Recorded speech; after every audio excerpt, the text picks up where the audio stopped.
Hello guys, ये देखिए तो हम जा रहे हैं नदी किनारे छठी मैया के घाट देखने। सजिया घाट का घाट देखने जा रहे हैं।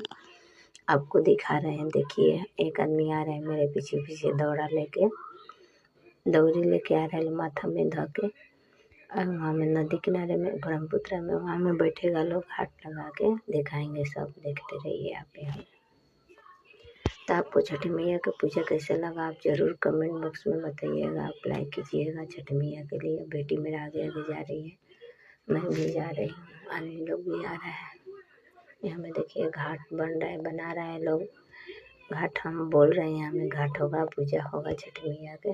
कैसे लगा गाइस तो मेरा वीडियो ज़रूर सपोर्ट कीजिएगा, लाइक कीजिएगा। किसको किसको अच्छा लगता है घाट पर जाना, घर में पूजा करना कि घाट पर जाना अच्छा लगता है, ज़रूर बताइएगा। कैसे लगा पूजा। जय छठी मैया।